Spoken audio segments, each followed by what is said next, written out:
nous allons continuer dans le cours de cette heure et le cours de l'heure suivante, analyser les premières formes d'accomplissement, les formes d'inachèvement et les formes de rupture franche avec le programme de l'égalité tel qu'il était formulé dans les révolutions françaises et américaines à travers ces trois figures de la communauté des citoyens, du monde des semblables et de la société des individus autonomes.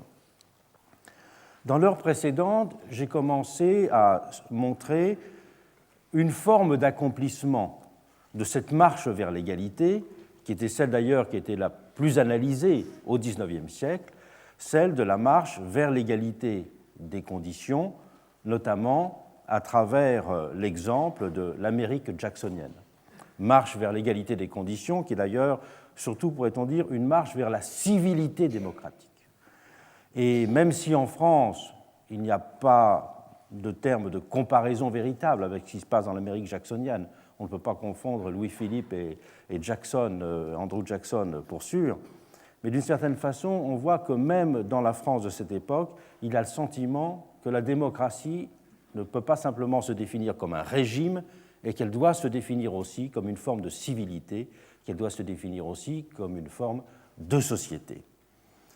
Il y a un deuxième domaine dans lequel on peut considérer qu'il y a une continuation de la marche vers l'égalité, c'est le domaine du droit de suffrage, dans des conditions bien sûr différentes en Amérique et en France. Les constituants français de 1789, je l'ai déjà signalé, avaient assez franchement rompu avec la notion de citoyen propriétaire. Notion de citoyen propriétaire qui considérait l'électeur sous les seules espèces d'un actionnaire de la chose publique. La citoyenneté, en France, avait été d'emblée considérée comme une modalité de la souveraineté populaire et comme une expression de la nouvelle égalité entre les individus. Cela n'a pas été le cas en Amérique, pour deux raisons. La première, c'est qu'en Amérique, le droit de vote y a été dès l'origine, et il l'est toujours, un droit réglé par les constitutions des États et non pas un droit fédéral. Et le fait que les conditions du droit de suffrage aient été variables a ainsi, pourrait-on dire, obscurci le rapport entre droit de suffrage et construction de la nation aux États-Unis. Et la deuxième grande spécificité de l'histoire du suffrage américain, à côté de cette variabilité des conditions de droit de vote selon les États, elle est encore plus importante. Elle tient au caractère continu de l'histoire de ce droit de suffrage aux États-Unis. Il n'y a en effet eu aucune rupture décisive entre les modalités de la participation aux élections qui existaient pendant la période coloniale et celles qui ont prévalu après l'indépendance et l'adoption, donc, en 1776, des constitutions des 13 États. Car, il faut le rappeler, les Américains votaient effectivement sous la domination anglaise, mais leur vote, alors, s'exerçait essentiellement au sein de communautés locales, de bourgs ou de paroisses, essentiellement pour nommer les édiles municipaux, ou parfois trancher en assemblée une question d'intérêt commun, comme dans le cas des fameux Town Hall Meetings de la Nouvelle-Angleterre. Les élections existantes n'avaient donc aucune fonction de représentation du peuple. C'était véritablement des élections de gestion, pourrait-on dire, de la vie locale. Il y avait certes des formes d'élections aussi pour les officiers provinciaux, les provincial officers, mais c'était généralement des élections à plusieurs degrés avec un électorat qui n'était pas du tout celui de l'électorat pour les élections locales. On peut dire que le thème de citoyen, donc, n'avait même pas cours pour cela. Les chartes royales qui réglaient ce droit de vote, car il ne faut pas oublier, bien sûr, que le droit de vote en Amérique pendant la période coloniale, c'est un droit britannique. Ce n'est pas un droit proprement américain. Ce sont des chartes royales qui, comme il y avait la tradition en Europe, donnaient un certain nombre de franchises municipales, notamment, aux Américains. Et dans ce cadre, les chartes qui réglaient le droit de vote présentaient des traits très spécifiques selon les provinces et les localités. Mais il y avait un trait commun à toutes ces chartes royales, c'est qu'elles étaient toujours liées à des formes des requêtes de propriété, des property requirements. Donc c'était la figure, disons, du citoyen propriétaire. Il apparaissait alors naturel de ne considérer comme pleinement membres d'une communauté que ceux qui étaient directement affectés par les politiques publiques, et au premier chef, ceux qui payaient des impôts, les contribuables. Et le lien entre le vote et le fait d'être enraciné dans une communauté avait aussi conduit à déterminer, par exemple, des conditions de résidence pour exclure les nouveaux arrivants ou les personnes qui effectuaient un séjour temporaire. On voit d'ailleurs que dans la langue américaine à cette époque, on commence à parler de stakeholders.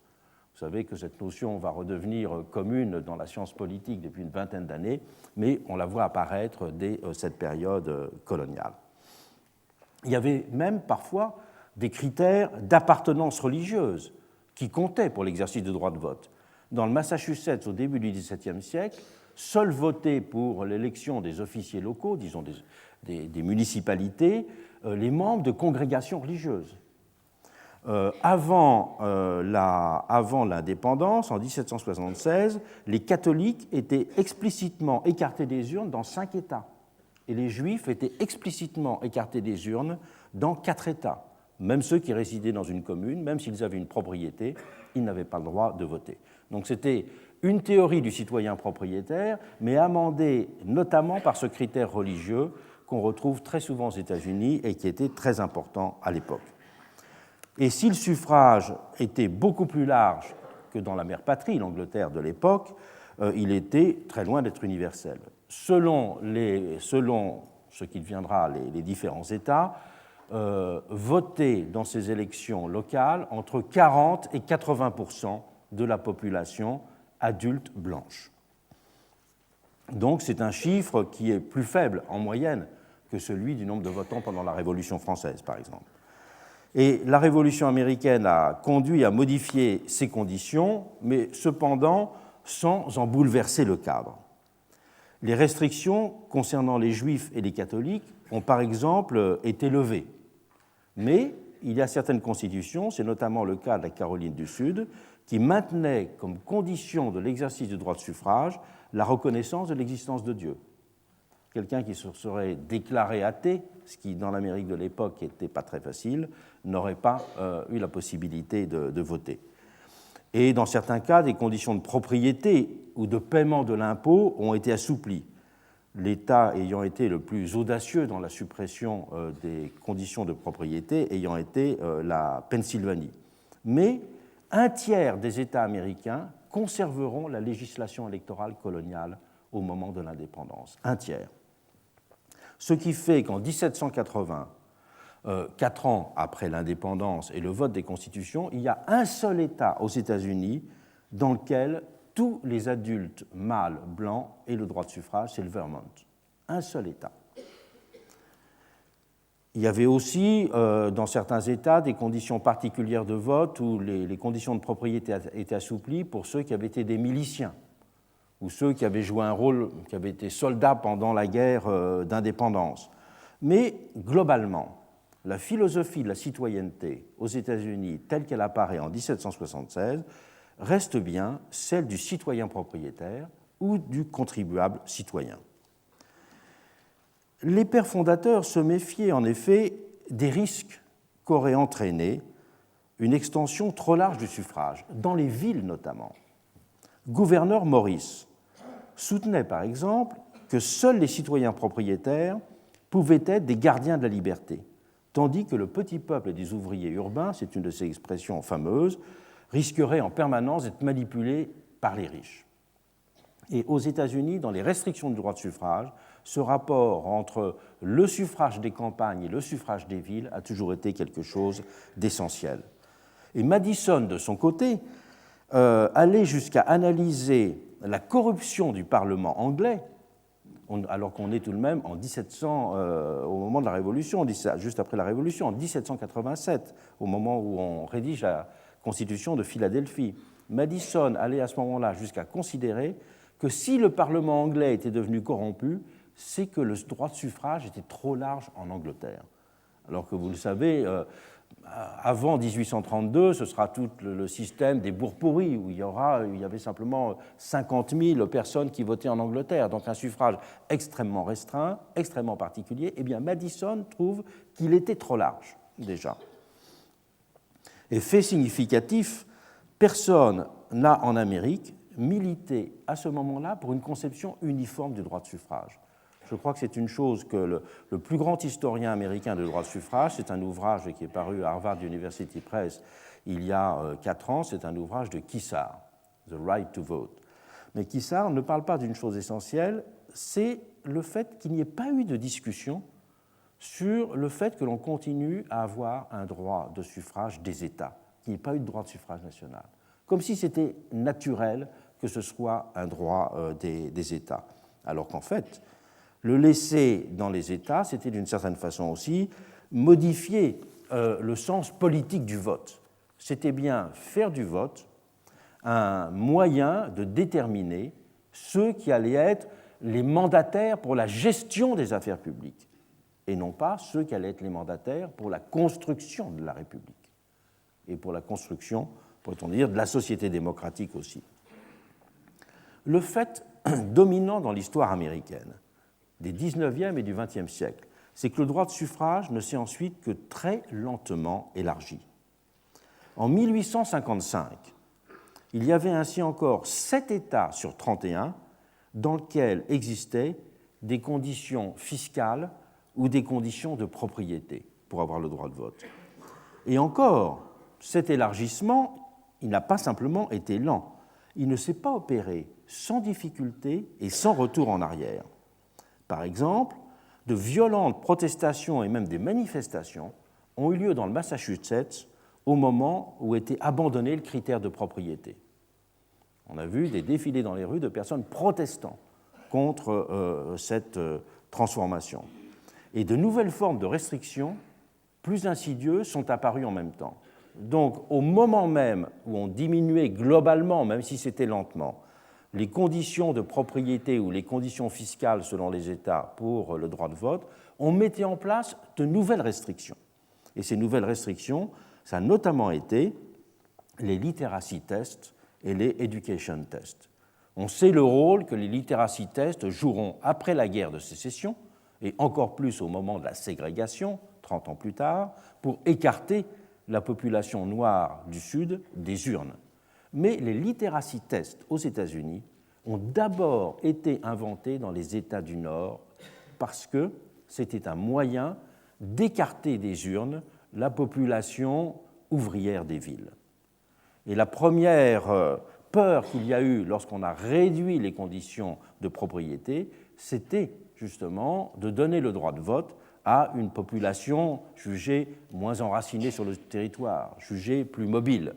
Et donc, il y a eu ces formes de restrictions. C'était aussi une façon, dans bien des cas, d'écarter des urnes les Irlandais catholiques. Il n'y avait plus de restrictions religieuses dans le droit de suffrage, mais ces formes de literacy test ont été très utilisées pour écarter des urnes les Irlandais catholiques ou d'autres catégories d'immigrants, notamment dans le Connecticut et le Massachusetts, qui ont été rejoints ensuite aussi par des États de l'Ouest. Et des conditions plus strictes de résidence, de durée de permanence, ont été ensuite édictées dans bien des États pour empêcher de voter des populations jugées flottantes. À la fin du XIXe siècle, existaient ainsi encore de forts contrastes entre les législations du droit de suffrage, et ces contrastes perdureront longtemps. Au milieu des années 1920, donc en se projetant très en avant, il y a toujours 13 États du Nord et de l'Ouest qui écartent des urnes les citoyens illettrés. Toujours 13 États. Et il faudra attendre, on le sait, le Voting Rights Act de 1965 pour que les literacy tests deviennent interdits dans les États du Sud, puisque les literacy tests, avec les grandfather clauses et quelques autres examens de citoyenneté, étaient les moyens traditionnellement utilisés dans le Sud pour empêcher les Noirs qui avaient été affranchis après la guerre de sécession de voter. Donc on peut dire que le suffrage s'est de la sorte universalisé aux hommes blancs, je viendrai sur ce point-là, en Amérique, très lentement, sans qu'il y ait eu de franche rupture avec la période coloniale, ni de franche rupture avec la théorie des citoyens propriétaires. On peut dire que le vote n'est devenu pleinement démocratique aux États-Unis que par petites touches successives. Et les facteurs d'évolution ont été multiples, même si deux d'entre eux ont joué un rôle majeur. Le premier facteur, le plus classiquement analysé dans l'historiographie américaine, c'est la pression exercée par l'avancée de la frontière. Les nouveaux États n'avaient pas de passé colonial, donc pas de tradition électorale précise. Et la population avait, dans ces États de l'Ouest, un accès très facile à la terre. Dans un premier temps, toutes les personnes s'installant à l'Ouest pouvaient avoir une propriété. Et l'impétus égalitaire, la civilité égalitaire y était particulièrement forte. Et donc, il y a eu, de ce point de vue-là, un premier élément d'évolution pour précipiter, peut-on dire, l'évolution vers une citoyenneté proprement démocratique. Mais il y a aussi un autre élément qui est moins souvent mis en avant, mais qui est très important. C'est tout simplement les transformations de la structure sociale du pays. Il ne faut pas oublier que le droit de vote aux États-Unis a été pensé dans une Amérique qui avait 1 million d'habitants avant, au milieu du XVIIIe siècle, et qui, au moment de l'indépendance, n'en a que 3 millions. Donc c'est un pays très largement rural, un pays avec des petites communautés de fermiers, un pays dans lequel, donc, on peut dire que être propriétaire était la condition dominante. Mais bien sûr, à partir de, je reviendrai à ce qu'on a appelé la révolution du marché, et l'Amérique jacksonienne est justement un moment de transition, va se développer la condition salariée. Et il y aura de moins en moins de propriétaires d'un certain point de vue.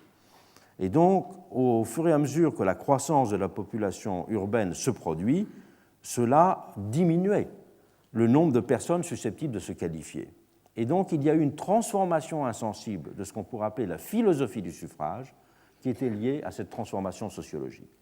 Le suffrage aux États-Unis est passé aussi d'une conception du suffrage, du vote fonction, à un vote droit, en fonction même de l'impossibilité sociologique de continuer à faire, même s'il n'y avait que la moitié de votants, il n'y avait plus la moitié des habitants qui étaient des propriétaires dans un certain nombre d'États. Donc c'était une évolution qui s'est produite sous cette double pression. Tout autre a été l'histoire française. L'histoire française, à l'inverse, n'a pas été celle d'une lente progression, pourrait-on dire, d'un suffrage ancien du citoyen contribuable ou du citoyen propriétaire vers le suffrage universel. L'histoire française a été celle d'une oscillation. D'une oscillation entre le quasi-suffrage universel, c'était la situation pendant la Révolution française, et puis le suffrage censitaire. Parce que même si c'était assorti d'un système de suffrage indirect, on peut dire que la législation révolutionnaire avait tout de même permis à 4,5 millions d'hommes de participer aux opérations électorales en tant que citoyens actifs, qui était tout de même un chiffre important. Mais avec la Restauration, en 1914, le nombre d'électeurs se réduit soudainement à 100 000. Donc c'est une restriction considérable. Et c'est le vote fonction, donc, qui s'était substitué au vote droit. En même temps que le citoyen propriétaire, notion qui sera élargie en France à celle de citoyen capacitaire à partir de 1830, faisait son retour. C'était donc un recul spectaculaire. Mais paradoxalement, les libéraux au pouvoir ont théorisé le fait que c'était un progrès. Comment est-ce possible? Tout simplement en comparant le nouveau chiffre des 100 000 électeurs, non pas aux 4,5 millions de membres des assemblées primaires, mais au nombre d'électeurs de deuxième degré pendant la Révolution. Car le système électoral pendant la Révolution était un système électoral où il y avait les membres des assemblées primaires qui élisaient ceux qu'on appelait, au sens juridique du terme, les électeurs pendant la Révolution française, étaient les électeurs de deuxième degré seulement. C'étaient ceux qui procédaient au choix des personnes pour les fonctions municipales, les fonctions de juge, les fonctions ecclésiastiques dans certains cas. Elles étaient très nombreuses au vote. Les membres des assemblées primaires composaient seulement ce corps électoral de deuxième degré. Et d'ailleurs, ils avaient simplement comme dénomination officielle citoyens actifs ou membres de l'assemblée primaire. Jamais, dans aucun texte révolutionnaire, où il y avait, dans les périodes de suffrage indirect, on les appelait les électeurs. Et donc, on opposait, entre guillemets, les 100 000 électeurs réels aux 45 000 électeurs de deuxième degré d'autrefois. Et on opposait une participation qui était jugée indirecte, inactive et chimérique dans les assemblées primaires à la participation active et réelle d'un électorat plus restreint. Ce sera pendant des années toute la thématique que l'on trouvera aussi bien chez les libéraux doctrinaires que chez un Donou, que chez un Benjamin Constant, que de faire cette opposition. C'était donc nier que les assemblées primaires aient eu une utilité quelconque. C'était donc considérer que le vote n'avait pas de fonction symbolique, qu'il n'avait pas de fonction civique, qu'il avait simplement une fonction technique, c'était choisir des représentants. Benjamin Constant était jusqu'à dire que les assemblées primaires étaient simplement le théâtre de vaines cérémonies. C'était donc donner une définition de la politique, qui était une définition qu'on pourrait dire purement gestionnaire, et faire de la représentation simplement un mécanisme de sélection, et non pas un mécanisme de constitution on peut dire, de la société et du monde commun. C'était aussi estimer que l'essentiel de la révolution moderne ne résidait pas tant dans la participation politique que dans la jouissance des libertés civiles toujours plus larges. On peut même dire que ces libéraux, qui étaient des enfants de Thermidor, ont même vu dans l'exacerbation du politique la cause des dévoiements qui avaient conduit à la terreur. D'où leur obsession, justement, de désacraliser la politique, d'enlever à la politique sa dimension instituante, de l'épurer de toute dimension symbolique pour la réduire à un art de la gestion des hommes et des choses. C'est la fameuse phrase qui sera celle de Saint-Simon en disant que le monde moderne passe du gouvernement des hommes à l'administration des choses. C'est aussi la grande idée libérale. C'est que la politique n'est pas le lieu de la constitution du social, la politique est simplement le lieu de la gestion des affaires publiques. Et que les représentants doivent donc être des représentants qui ont essentiellement, je dirais, la confiance et la compétence. Mais que les représentants ne sont pas insérés dans une opération de construction sociale. Et c'est de là que vient la fameuse opposition de la liberté des anciens d'ordre politique et de la liberté des modernes qui est d'ordre civil, qui sera thématisée en 1819 par Benjamin Constant. Elle a trouvé son origine justement dans cette obsession, depuis la période thermidorienne, de conjurer le retour des passions politiques. En effet, Constant n'est pas le premier à avoir thématisé cette opposition. Et si sa fameuse conférence de 1819 à l'Athénée sur l'opposition de la liberté des anciens et de la liberté des modernes a été le texte qui, progressivement, est apparu comme le texte canonique sur la question, pour des personnes de 1814 ou de 1815, les textes canoniques sur la question étaient tout autres. Le grand texte canonique, c'était un texte de Madame de Staël. Les réflexions sur la paix intérieure sont en effet de 1795, un texte typiquement thermidorien, et le premier texte qui théorise cette opposition sur la nécessité de dépassionner le politique et d'opposer donc cet ordre du civil et cet ordre du politique. Et avant Benjamin Constant, c'est aussi une personnalité thermidorienne très importante qui était un des principaux rédacteurs de la Constitution de l'an 3 et qui sera ensuite un grand historien et un grand publiciste sous la Restauration, c'est Donou.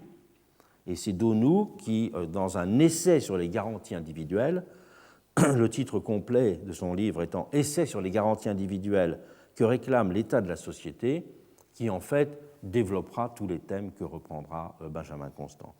Et si maintenant on a édité les manuscrits de Benjamin Constant, cette idée de 1819, on la retrouve dans ces manuscrits qu'il a rédigés vers 1802-1803, mais ces manuscrits étaient très imbibés, si je puis dire, de sa proximité avec la pensée de Madame de Staël.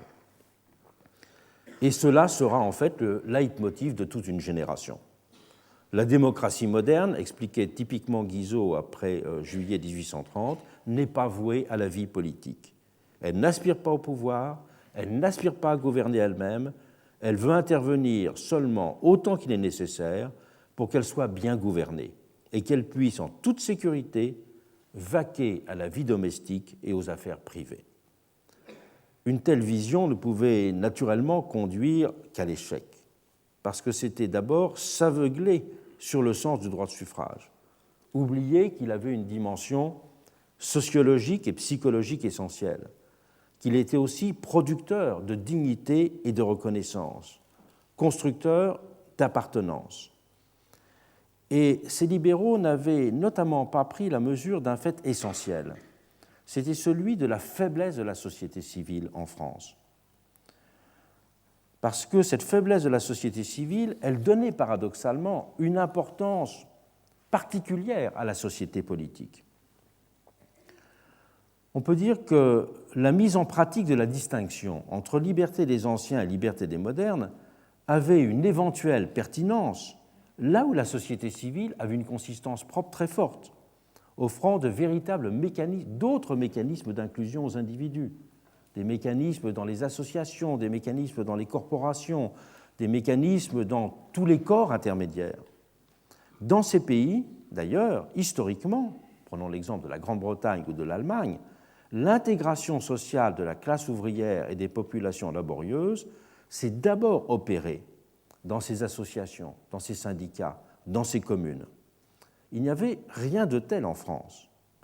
Et c'est pour cela que la destruction des corps intermédiaires et la célébration de l'individu abstrait y ont presque mécaniquement institué la politique en lieu central de l'intégration sociale. C'est pour cela qu'en France, beaucoup plus qu'ailleurs, la thématique libérale de la réduction du politique a tourné à vide. On verra même, pourrait-on dire, en Angleterre, une histoire inverse.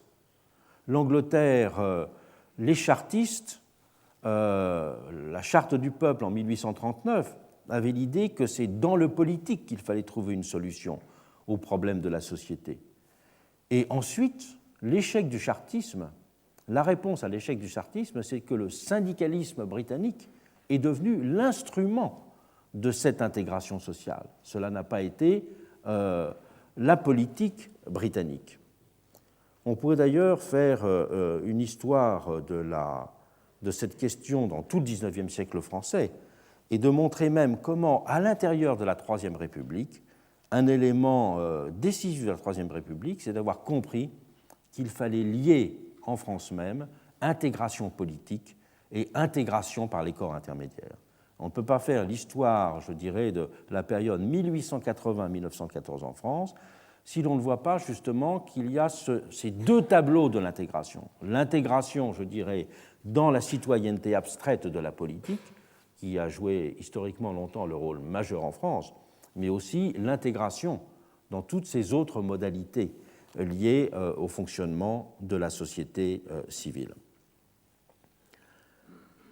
On peut dire pour cela que la question historique du libéralisme dans cette période, je dirais, de la monarchie parlementaire de 1814 à 1848, c'est de s'être fondamentalement mépris sur le sens de l'aspiration démocratique et de ne pas avoir compris que l'aspiration démocratique était liée justement à des éléments d'intégration, à des éléments de dignité et pas simplement à une fonctionnalité sociale.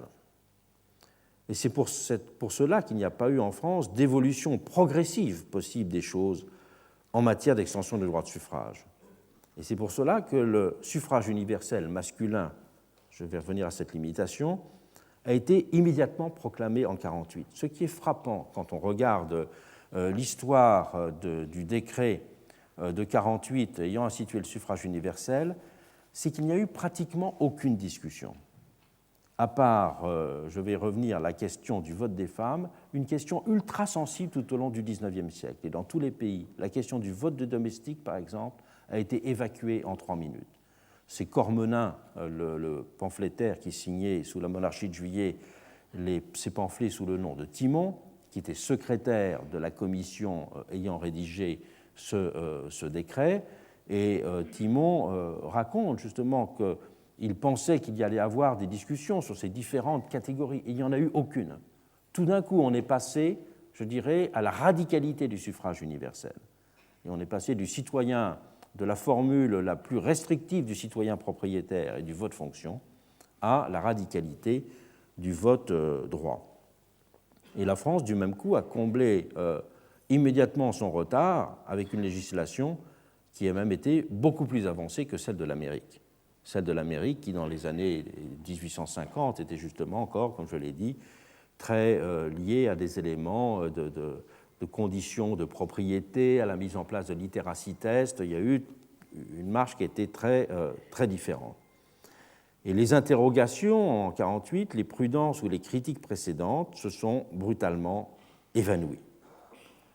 Et c'est cela qui a caractérisé l'esprit de 1948. Tout n'a été soudain que déclarations lyriques, scènes de liesse et enthousiasme fraternitaire qui ont opéré ce singulier mélange d'optimisme républicain et de ferveur chrétienne qui a caractérisé les mois de mars, d'avril et de mai 1848. Ce fameux esprit de 1848 dont Marx s'est moqué de la façon la plus cruelle dans son livre « Les luttes de classe en France », dans lequel il a reproché notamment à Lamartine d'avoir prononcé ce mot célèbre selon lequel la Révolution avait suspendu le terrible malentendu qui existait entre les classes. Et il a vu justement dans cette expression le symbole d'une révolution qui n'avait pas compris ce qu'étaient les transformations profondes du monde moderne. Et l'élection, tout d'un coup, elle a appartenu à tout le monde, et ce qui a eu pour effet de donner le sentiment qu'il y avait non pas simplement un droit politique, mais une nouvelle forme d'existence sociale et d'inclusion sociale.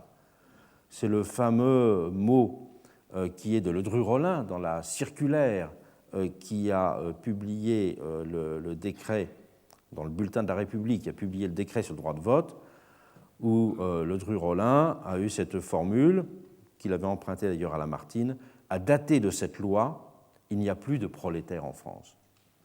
La notion, je vais revenir tout à l'heure à cette question-là, la question sociale et la question politique ayant été, c'est la grande caractéristique du printemps 48, complètement confondues.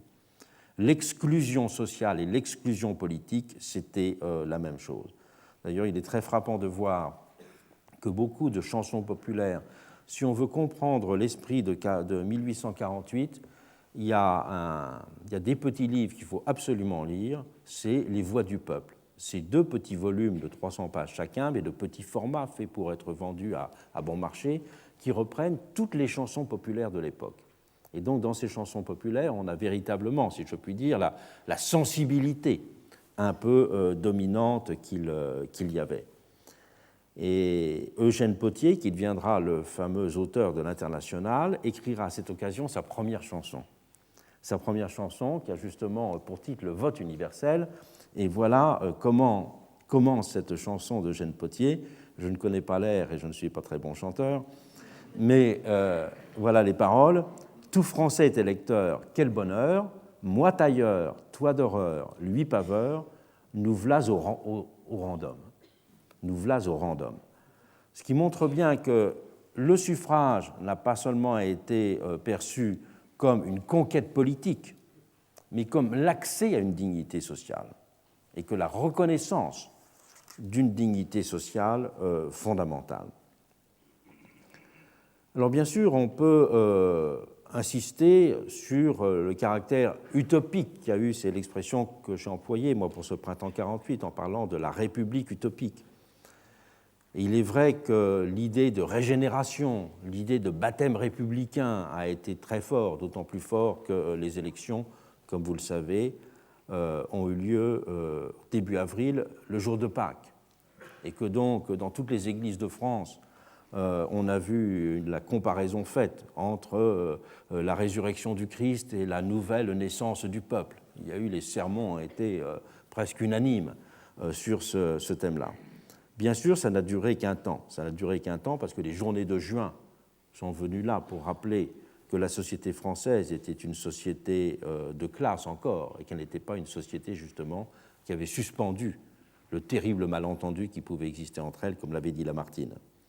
Et c'est aussi, surtout, ce qui apparaîtra en 1849 avec le premier face-à-face des Rouges et des Blancs, qui montre que la division de la société, elle n'a pas été surmontée par le suffrage universel. De cette façon-là, tout de même, on peut dire qu'à travers le suffrage, comme à travers la civilité, sont apparues des formes d'accomplissement ou des formes de prolongement du programme révolutionnaire, malgré leurs limites. Mais l'idée que la démocratie était une forme de société, devait devenir une forme de société, est une chose aussi qui s'effondrera pendant cette période. Et je reviendrai tout à l'heure pour expliquer comment la rupture majeure qui a lieu dans cette période du XIXe siècle, c'est de constater que la société est une société de séparation et non plus une société de citoyenneté. Mais en même temps, une chose est tout à fait importante, c'est de constater que le développement de la citoyenneté n'a pas été un développement linéaire, que le développement, la marche vers l'égalité, n'a pas été, comme le disait Tocqueville dans son introduction à la démocratie en Amérique, un fait providentiel, universel, durable, qui échappe chaque jour à la puissance humaine. Tous les hommes, comme tous les événements, servant à son développement. Une révolution, disait-il, irrésistible, qui ne pourra pas être suspendue par les efforts d'une génération ou de quiconque. Il y a eu cependant des formes d'inachèvement fondamentales. Comment penser ces formes d'inachèvement? On peut les penser autour de 4 questions. On peut d'abord dire qu'il y a inachèvement et transformation des figures mêmes de l'égalité. Donc j'ai commencé à le suggérer en montrant comment la notion de communauté des citoyens, comment la notion de similarité, comment la notion d'indépendance avait évolué. Donc l'histoire de l'égalité va être l'histoire aussi de la transformation de ces figures fondatrices. Mais ça va être aussi une histoire de la transformation des institutions de l'égalité. Et qu'est-ce qu'une institution de l'égalité? Il y a 2 façons de le considérer, une institution de l'égalité. Ça peut être d'abord une institution de mise en forme de l'égalité, une institution d'activation de ces différentes figures. Donc on peut dire par exemple que le suffrage universel est une institution de mise en forme de l'égalité.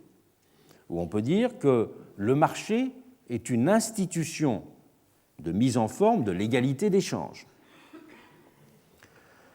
Mais il y a une autre catégorie d'institutions de l'égalité et qui vont jouer un rôle fondamental, ce sont les institutions de secondarisation des distinctions. J'ai beaucoup insisté dans les premiers cours pour montrer comment les principales figures de l'égalité naissante avaient été liées à la perspective d'une secondarisation des différences. Donc la question des institutions de secondarisation de ces distinctions va être fondamentale. Et il y a 2 catégories d'institutions de secondarisation des distinctions. Il y a ce qu'on peut appeler les institutions invisibles, pour reprendre cette catégorie. L'institution invisible, c'est par exemple la confiance, Ce sont les formes de civilité, et elles vont jouer un rôle tout à fait essentiel. Mais il y a d'autres catégories d'institutions qui ont aussi une fonction de secondarisation des distinctions. Et ça va être dans l'histoire de l'égalité fondamentale, ce sont les institutions de redistribution. L'État-providence est une institution fondamentale de secondarisation des distinctions ou des formes de redistribution fiscale. Donc là, on a déjà deux grandes catégories d'institutions de l'égalité. Des institutions de mise en forme des figures de l'égalité et des institutions de secondarisation des distinctions. Mais on peut définir aussi un troisième type de catégorie d'institutions de l'égalité. C'est ce que j'appellerais les institutions qui se définissent par leur qualité égalitaire. Donc, à ce moment-là, on peut considérer toutes les institutions du point de vue de leur qualité égalitaire. Ce qui va poser, bien sûr, la question de la définition de ces qualités. Si on prend, par exemple, le problème, question très débattue actuellement, la question du mariage. Quelle est la définition d'une institution égalitaire? Est-ce qu'une institution égalitaire est une institution qui permet à tout le monde d'y avoir accès ou pas? Alors là, on peut comparer, par exemple, l'institution du Pacs et l'institution du mariage. Ce ne sont pas des institutions qui offrent les mêmes conditions d'accès.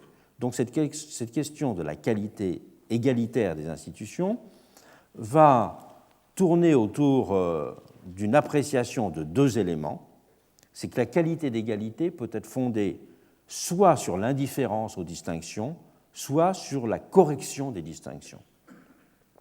Indifférence aux distinctions, pour reprendre cet exemple du Pacs, on peut dire que le Pacs, c'est une institution qui est indifférente aux distinctions entre les individus. Le mariage n'est pas indifférent aux distinctions entre les individus, puisqu'au contraire, il est fondé sur la distinction entre les hommes et les femmes. On peut dire qu'un contrat, par exemple, un droit des contrats définit des formes d'institutions indifférentes aux distinctions, ouvertes à toutes les possibilités. Mais on peut avoir aussi une deuxième approche de la qualité égalitaire par une correction des distinctions. Et c'est tout le problème contemporain, sur lequel je reviendrai très longuement l'an prochain, de la place des discriminations dans une théorie de l'égalité. Donc, il y a d'abord une transformation des figures de l'égalité. Deuxièmement, des institutions de l'égalité. Troisièmement, c'est fondamental, et cela commence à être très discuté dans la théorie juridique en même temps que dans la philosophie politique, c'est l'espace de l'égalité.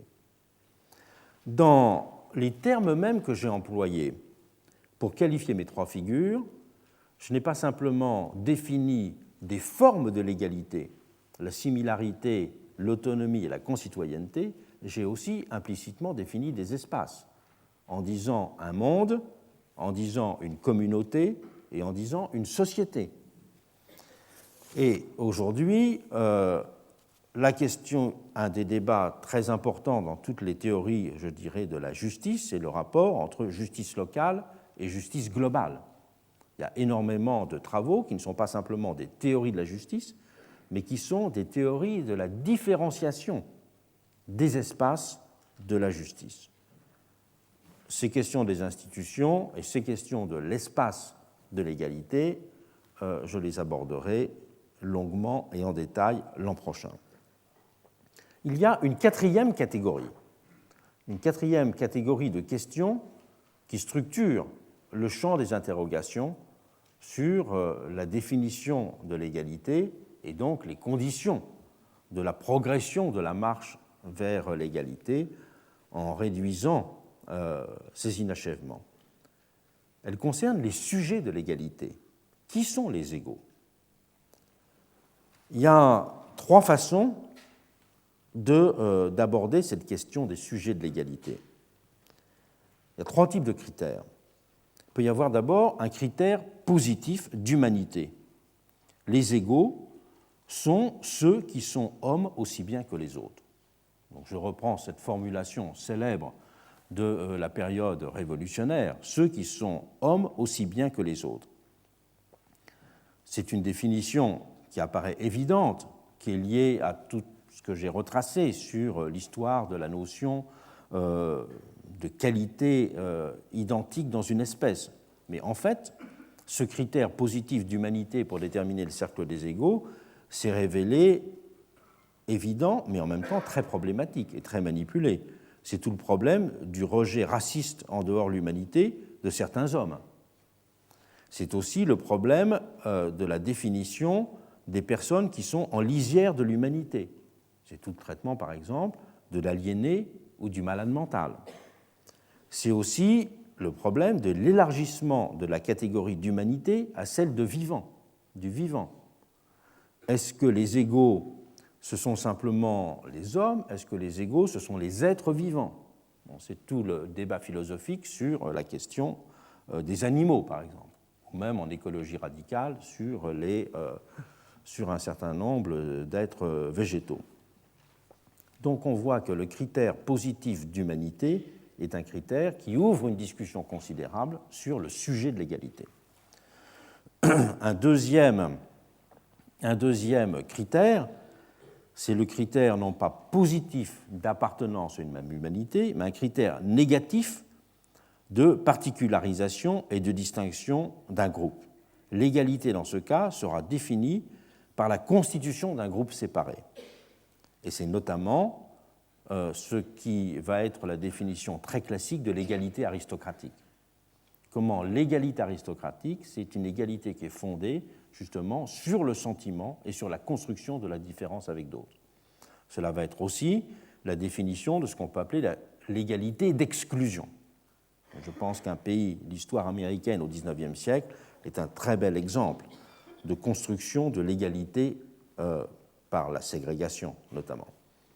Cela aussi, c'est quelque chose dont je parlerai longuement l'an prochain. Je voudrais simplement dire quelques mots maintenant d'un troisième critère pour définir les sujets de l'égalité.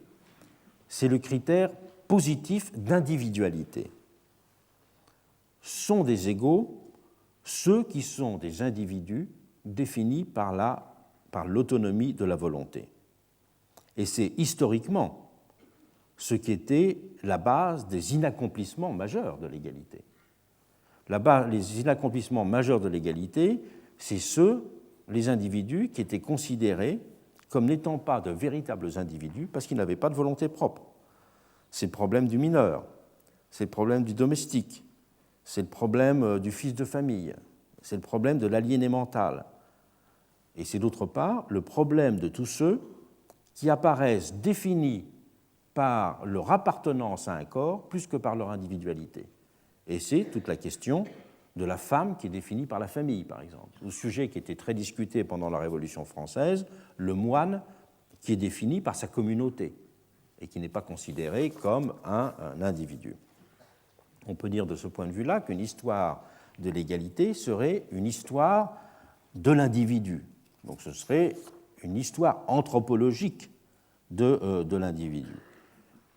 Il est très intéressant de voir comment, pendant la Révolution française et aussi pendant la Révolution américaine, cette question-là a été extrêmement discutée.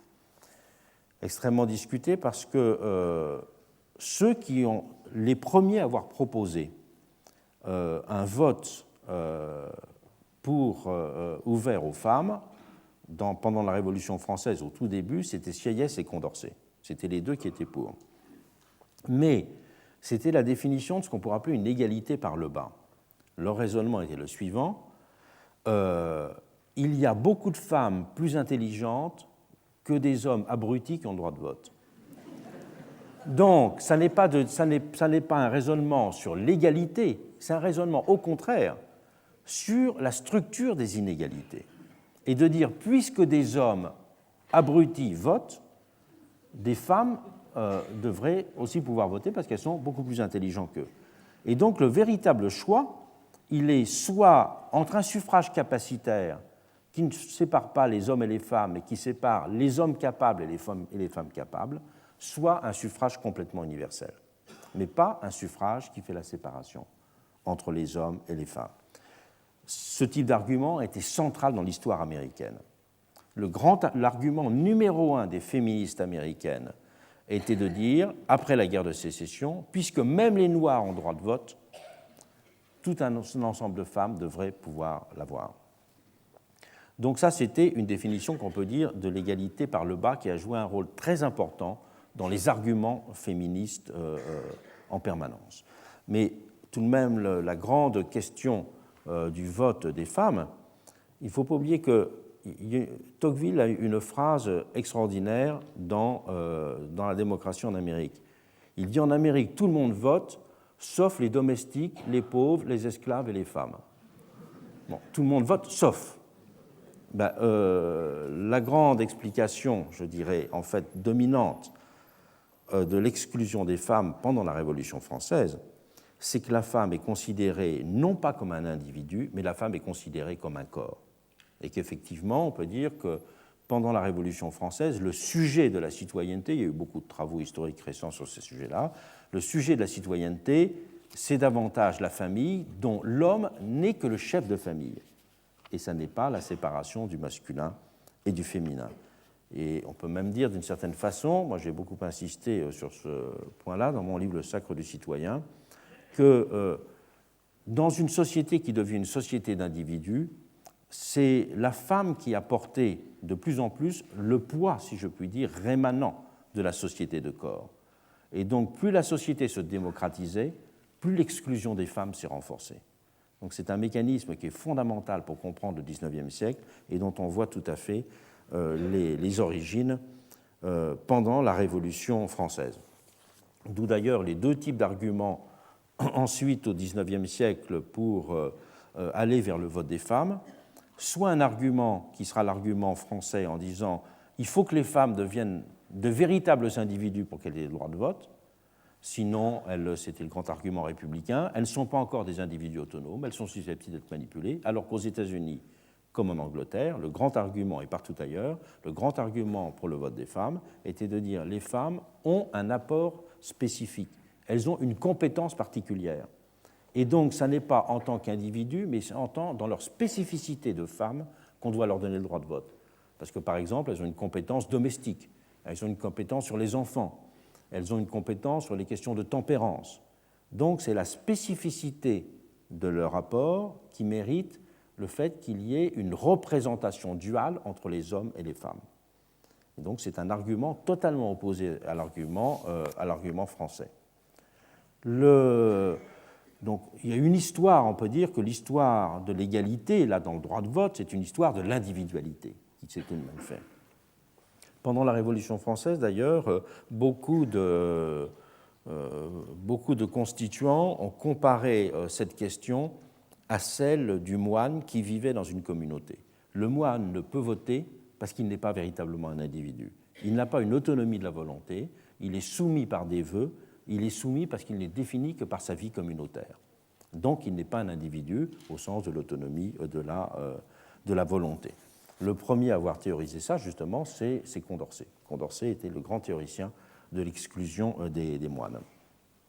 Chose encore plus importante, c'était bien sûr l'exclusion des domestiques.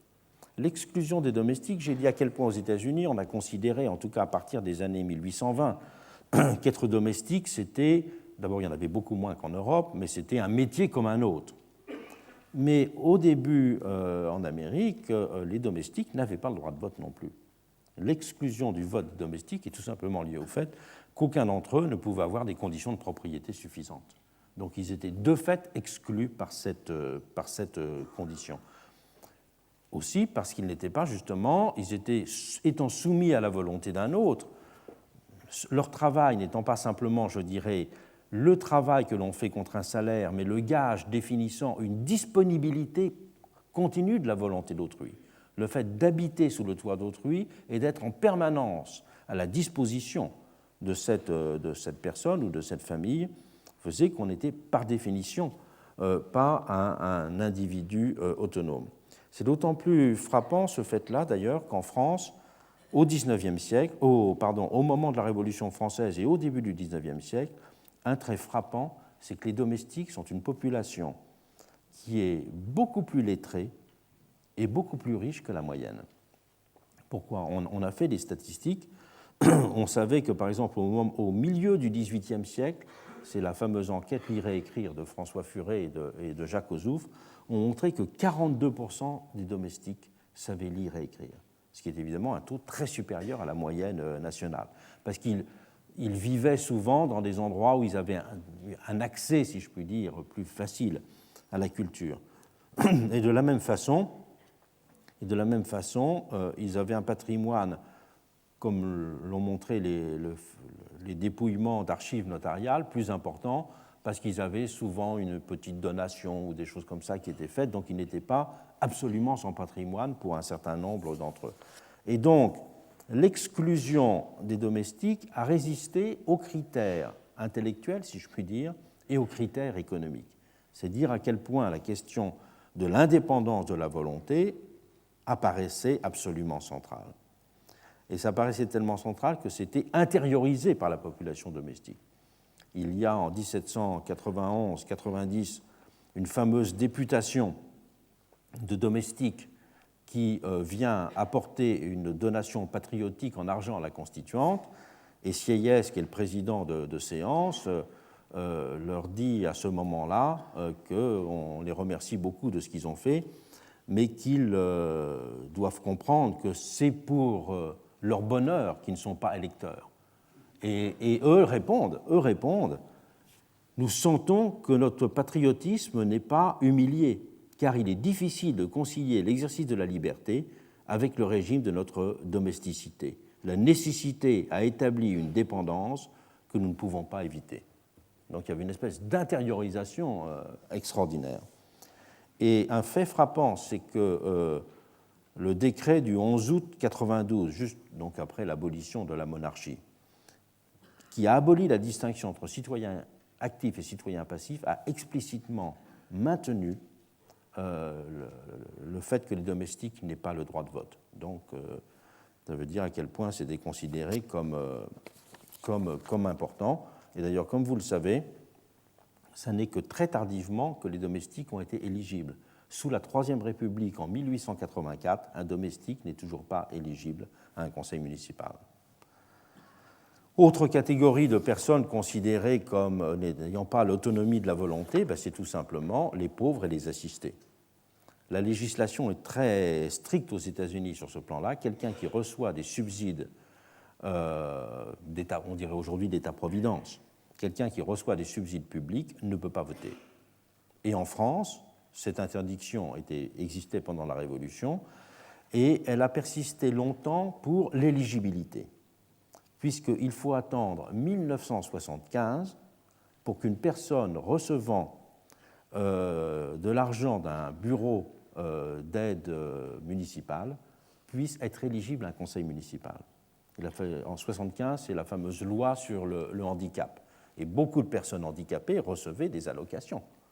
Et ces allocations, de fait, juridiquement, jusqu'en 1975, leur empêchaient d'être éligibles. Aux États-Unis, il y a eu très tardivement des interdictions pour les personnes recevant des subsides. Là, j'ai le tableau des différents États. Il y a 12 États qui étaient concernés à la fin du XIXe siècle, au début du XXe siècle. 12 États, c'est quand même très important. Tout ça montre que, là j'ai juste pris un exemple des inachèvements, en mettant qu'une des formes d'inachèvement de ces figures de l'égalité, c'était un inachèvement, pourrait-on dire, anthropologique, c'est-à-dire le fait de considérer que des personnes ne sont pas véritablement des individus, qu'elles n'ont pas l'autonomie de la volonté, et donc elles ne sont pas des sujets de l'égalité. Et donc on ne peut pas simplement faire une histoire des figures, il faut faire aussi une histoire des sujets, une histoire des institutions, et une histoire, bien sûr, aussi des espaces. Je m'interromps et ensuite nous verrons non pas ce qui est simplement de l'ordre de l'accomplissement ou ce qui est de l'ordre de l'inachèvement, mais ce qui est de l'ordre de la rupture. Et ce qui est de l'ordre de la rupture, eh bien, ça va être la question, je dirais, de la naissance de la société industrielle.